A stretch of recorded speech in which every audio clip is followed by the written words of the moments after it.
What is going on, guys? This is Joey Young coming after another video today. Today I got another interesting video for you guys. This is going to be a little bit different from my other videos. Well, it's not really that different. It's actually still fish related. I have to kind of give you guys a backstory on this in terms of how I got involved in this build. But I basically got a chance to set up and aquascape a 210-gallon tank for a customer. Alright, so let me kind of give you a background story on this. So it started with actually my 125-gallon. As you know, I sold that tank earlier, beginning of the year / last year is when I kind of like knew that I was going to take it down.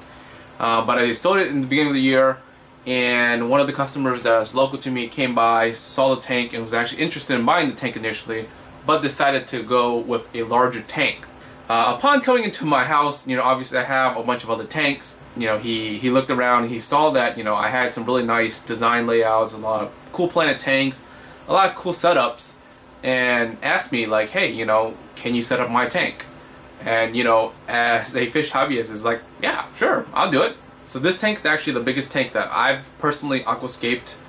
The biggest is like my 125, and I tend to do smaller tanks just because I know the materials that I can get are there, and also I don't have to use as much materials in terms of cost.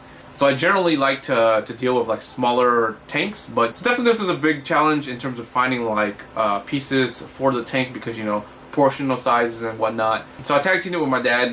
The tank was, you know, really big, and I had a bunch of equipment I had to carry. I had ladders, I had a bunch of stuff. So it just made it easier if I had another person around just to help me with, you know, install and whatnot. So the customer wanted this to be a discus tank. So I had some really nice giant driftwoods that was like perfect for this tank, and I went ahead and brought a few of them in and kind of set them aside and kind of played with the driftwoods to see, you know, how the placements would look, how it, you know, would fit, and how many pieces I wanted. Originally I wanted 2, but, you know, 2 is not really good, so I went with 3 or 4 to kind of see what the offsets would look like, and I think I ended up with just using 3 driftwoods. Now I went with Surrey stones. The contrast on the stones versus like the substrate is really gorgeous, especially with discus. And the customer also wanted sand in the tank, so I kind of decided to do kind of a coastline, almost cut off, and put sand up in the front, and all in the back would be kind of just where the plants and the rocks would sit, and the nice driftwood pieces kind of like angled on the corners of the tank. Because it's such a big tank, I actually had to like climb on down the ladder and actually stand far back to make sure, like, you know, the setup and the placements of the driftwoods and stone kind of look reasonable. So the last couple of weeks I've been kind of busy doing this setup and aquascape for the customer. Unfortunately I didn't get any footage of the plants. I was kind of like busy, you know, doing builds that just didn't get time to actually get footage, but, you know, you guys can kind of get an idea of the actual scape layout. So I actually ended up using Java Fern, crepes.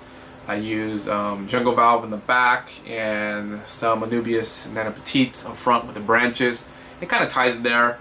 It's a low-tech tank. Obviously the customer didn't want to deal with CO2, so, you know, I decided to go with easy plans. Currently he's using, I think, the T5 high outputs, and I think he's eventually going to go to LEDs.